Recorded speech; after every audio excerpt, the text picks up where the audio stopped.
If you do any kind of sales or closing on the phone, this video is going to show you 2 ways to drastically increase the likelihood of success in your sales calls.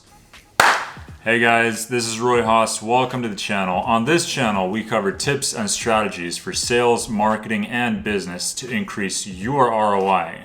If you haven't already subscribed, consider subscribing. If you have any questions, any kind of comments, make sure you leave a comment below.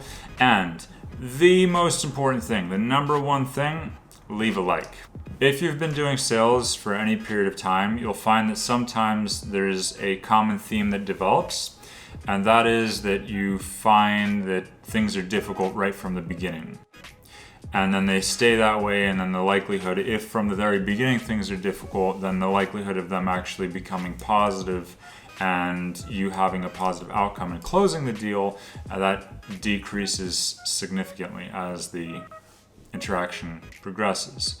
So the question then is, well, how do you actually get it so that you have a higher likelihood of closing from the very beginning? What can you do to create that recipe, to have all the ingredients for a recipe of a successful deal? So firstly, when you're talking to a prospect, the first thing that you want to do is you actually want to make sure that you're talking to the right person. This is part of a process that's called qualifying your customer. Now, that's one of the things that we're going to be looking at here today.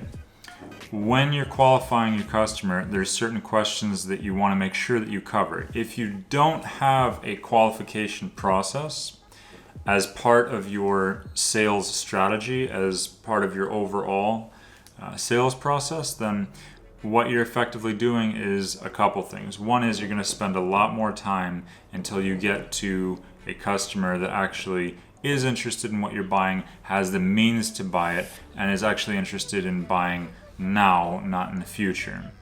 You want to actually make sure that you're talking to the right person, that you have a prospect that this is actually relevant for, what you're offering is relevant for.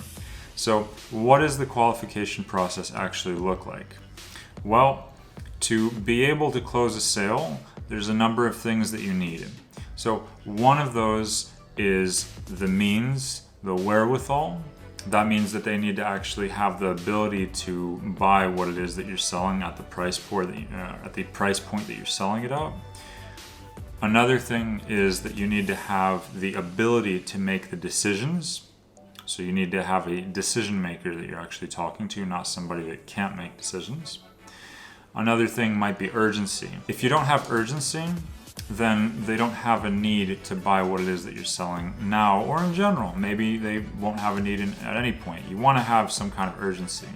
There needs to be a pain as well. There's a number of other things that we can go into, but these would be the basis for some of the questions that you want to make sure that you're using to filter your prospects so that you're able to qualify them, and in that way have a higher chance of success. So let's talk about the qualification process. Qualifying you usually want to do well before you've even talked to the customer. That could be anything from the marketing and who you're targeting in your marketing. For example, if you're selling a $10,000 product or service and you're targeting students, well, you're already targeting a demographic that might not be a very good fit, because that demographic does not have the wherewithal or the means to buy your products most likely. So that's an example of a qualification process that you have in your marketing. Now, if you're actually going to have a funnel, and this is what I always advocate, is that you build a funnel where you have clients coming in through your website or through your marketing ads. When they come to your website, you want to have a qualification process there. So you'd have questions that would effectively filter that client, and then you'd be able to decide, okay, this is somebody that's worth having a conversation with, this is somebody that's qualified to have a conversation with and is motivated to actually buy a product. They're interested in buying a product, they're serious about buying the solution or the product that we're offering. Questions like, What kind of marketing budget do you have? What does your revenue look like? What kind of industry are you in? What attracted you to this product? Where are you located? What kind of industries do you work in?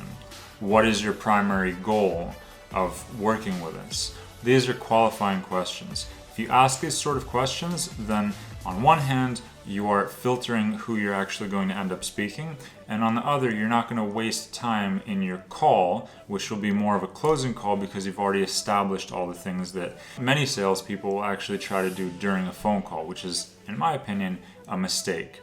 If you are actually covering these questions even before you ever talk to them, then you've greatly increased your efficiency and your likelihood for a positive outcome.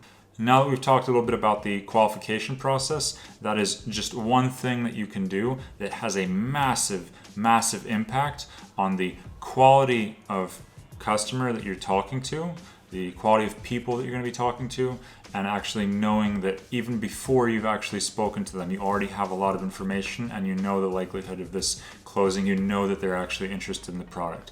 The more stringent, the more strict your qualifying process is, the higher the degree of certainty that that will actually end up being a close. Okay, so that's one part, and that in and of itself is already massive. You have to have a qualifying process, and you really need to think about what your process looks like and what you can optimize and tune that on one hand isn't too invasive, is acceptable, and is reasonable to ask, and on the other hand is actually accomplishing what it needs to accomplish, which is making sure that you're getting the right people on the phone with you. There is another thing that you can do that has an absolutely massive effect on the outcome of your calls. And this is a very minor thing, but it has a huge impact. When you're calling a prospect on the phone, you're calling them, right? Or you arrange a phone call at a time, but the whole interaction is that you're calling them at the time that you've agreed on. You are already at a disadvantage. The alternative is that you have a conference call, right, where everybody meets in a conference call like Zoom, for example, or some kind of meeting software. And then there's a third option, which is where you're calling them. Now, of these three options, the second and the third option are the ones that you want to use. Let's look at why.